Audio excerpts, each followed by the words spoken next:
So good day guys, sa mga naka-purchase ng F14 natin ngayon, araw na ito ay papakita natin kung paano kinoconnect sa application and paano mag-register ng mga users sa F14 Smart Lock natin.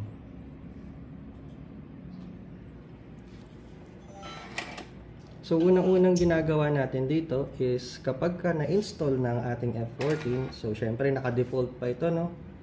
Means pwede siyang i-unlock pa ng kahit na sinong user. So first, kailangan natin mag-register muna ng isang admin. So ang ginagawa natin dito is pinapailaw natin smart lock. Cover muna natin yung camera since naka-default to, madedetect niya yung iba't ibang face. Then press natin yung asterisk number sign. Pupunta siya sa settings ng admin. Then default password is 1 to 6 po. Ulitin ko lang, no? Asterisk number sign 1, 2, 3, 4, 5, 6, then number sign.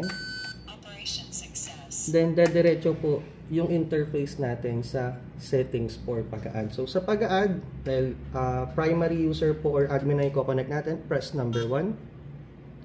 Then makita natin sa interface niya may nakalagay admin and user. So admin tayo, press number 1 again.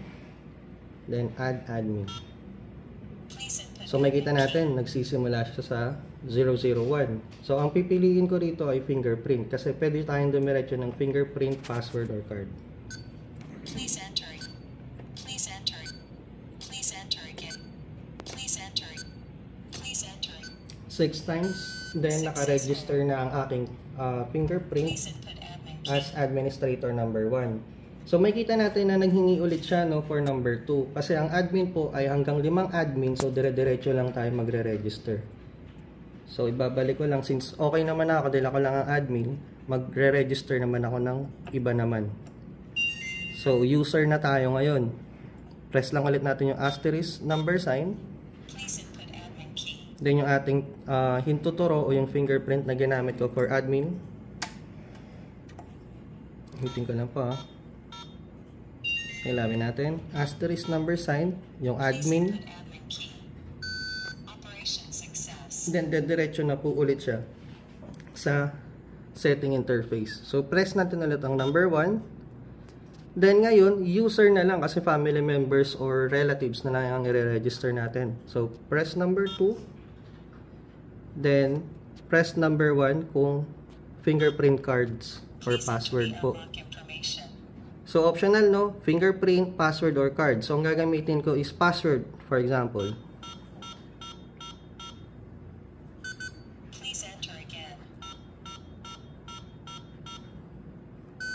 So ito yung pinakauna nating user, family na members or relatives natin. So kapag mag-a-add pa tayo ng iba pang user, for example, card naman po, dire-diretso lang, tap lang natin yung card natin dyan. Then okay na po yun. So sa mga nagtatanong, paano naman po sa face? Kasi pinakita na natin kanina sa naunang video yung pag-add ng fingerprints, cards, and password. So sa face naman natin is same naman po. Ang gagawin natin is pe-press lang natin yung asterisk number sign. Asterisk number sign. Yung main admin which is yung fingerprint ko kanina. Then click on number 1, user settings. Then kung user, number 2, kapag admin, number 1. So sa user muna ulit tayo, number 2. Then click on number 1, add user. Then press natin yung hashtag or yung number sign. 1 meter away sa may camera. Sundin lang natin yung prompt.